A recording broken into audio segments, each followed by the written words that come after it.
반갑습니다. 오늘의 말씀은 에베소서 5장 22절 그리고 25절의 말씀입니다. 아내들이여 자기 남편에게 복종하기를 주께 하듯 하라. 남편들아 아내 사랑하기를 그리스도께서 교회를 사랑하시고 그 교회를 위하여 자신을 주신 같이 하라.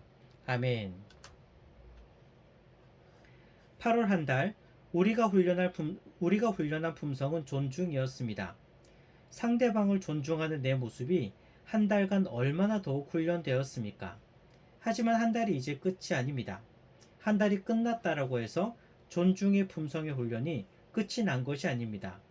계속해서 존중의 깊이가 깊어집시다. 남을 존중하는 것은 곧 내가 또한 존중받는 비결이기도 합니다. 오늘의 실천사항은 어제에 이어서 갈등의 해결점을 찾는다라는 주제로 함께 말씀을 나누겠습니다. 혼자 살아가는 사람은 없습니다. 우리는 어떤 형태로든지 많은 사람들과 다양한 관계를 맺고 살아갑니다.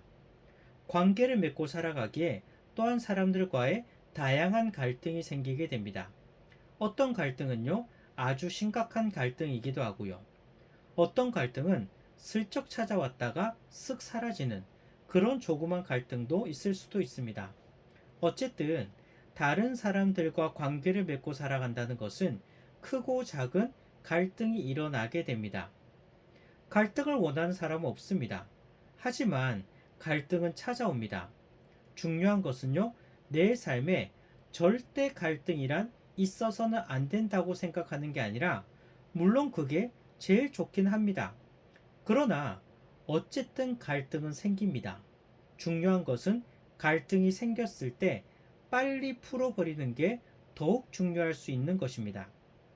안 풀어도 상관없다 하시면 안 됩니다. 풀지 않고 놔두면 시간이 지날수록 점점 더 풀기 어려워집니다. 그리고 그 갈등이 풀릴 때까지 내 속의 답답함은 계속해서 이어지는 것입니다. 특히 가까운 사람일수록 더욱 빨리 풀어야 합니다. 가족 간의 갈등은 내 삶에 아주 심각한 영향을 가져오고요. 특히 부부 간의 갈등은 굉장히 큰 위기를 가져옵니다. 그렇기에 가족 간의 갈등, 더구나 부부 간의 갈등이 있다면 어떤 방법을 써서라도 빨리 풀어야 합니다. 오늘 본문은 부부 관계가 어때야 하는지에 대하여 잘 알려진 유명한 본문입니다. 특히 혼인 예배 때 이 말씀을 많이 듣기도 합니다. 결혼의 첫 걸음을 떼면서 이 말씀을 들으면서 정말 우리 가정은, 우리 부부는 행복한 부부가 되어야지 하는 부푼 기대를 가지고 시작합니다. 하지만 실제 오늘 우리들의 현실은 어떠할까요? 참 많은 가정들이 깨어져 있습니다. 특히 부부 간의 관계가 깨어진 가정이 너무 많습니다. 이런 이야기 한 번씩 들어보지 않았습니까? 마지못해서 산다. 이제 물릴 수 없어서 산다. 이 말은요, 정말 슬픈 이야기입니다. 부부간의 관계가 얼마나 아름다운 관계인데 마지못해서 산다니요. 이제 더 이상 물릴 수 없어서 산다니까니. 물릴 수 없어서 산다. 이렇게 말한다는 게 얼마나 슬픈 이야기일까요?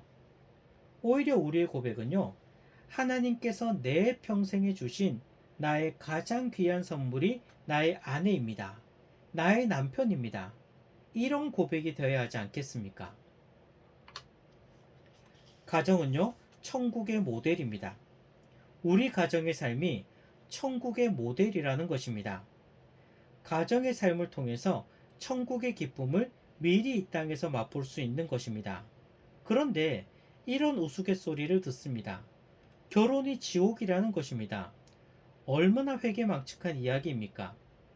이 땅에서의 천국의 모델로서의 가정, 그 엄청난 놀라운 신비의 결혼이 지옥이라는 표현을 세상 사람들이 쓰고 있는 것입니다. 우리 믿는 사람들은 그러면 안 됩니다. 정말 천국과 같은 가정을 세상 가운데 보여주어야 합니다. 그런데 결혼 생활이, 가정 생활이 이렇게 불행하게 된 큰 이유가 무엇일까요? 물론 자녀들과의 갈등이 있을 수도 있습니다. 환경적인 문제가 있을 수도 있습니다. 하지만 정말 큰 이유 중에 하나가 바로 부부간의 관계가 깨어져 있기 때문입니다.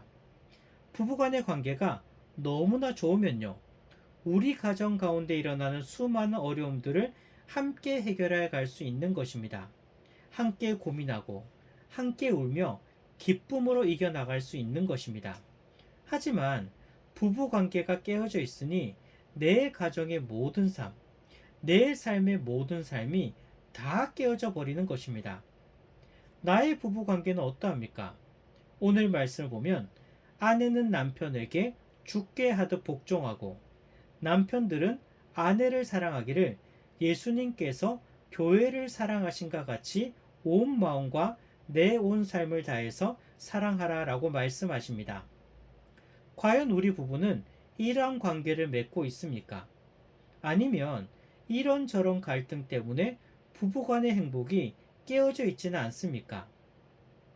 지금 갈등을 겪고 있는 상태라면 그 갈등을 해결할 수 있는 방법을 찾으시기 바랍니다. 이 관계를 계속해서 놔두면 안 됩니다.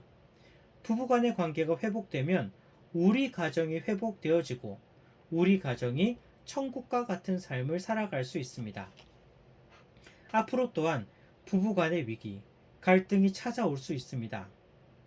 그럴 때 이 갈등을 그냥 놔두지 마시기 바랍니다. 갈등은 찾아옵니다. 하지만 그 갈등이 우리 부부 관계 가운데 뿌리 내리지 않도록 놔두지 마시고 뿌리 내리기 전에, 자리 잡기 전에 그 갈등을 풀어야 하는 것입니다. 뿌리 내리기 전에 뽑아버려야 되는 것입니다. 부부의 관계는 둘만의 관계가 아닙니다. 우리는 결혼식 할 때 하나님 앞에서 서약을 했습니다. 즉, 부부의 관계 속에 하나님께서 계십니다. 부부 둘만의 관계가 아니라 하나님과 남편과 아내의 관계입니다. 부부 간의 관계가 깨어지면 하나님과의 관계도 깨어질 수밖에 없습니다. 또한 하나님과의 관계가 깨어지면 부부 간의 관계도 깨어질 수밖에 없겠죠. 하나님 안에서 우리 부부의 관계를 다시 회복합시다. 그리고 지금 너무나 좋은 상태라면 사탄이 이 관계를 깨뜨리지 못하도록 하나님 안에서 든든한 우리 부부의 관계를 더욱 세워가시는 성도님들이 되시기를 소망합니다.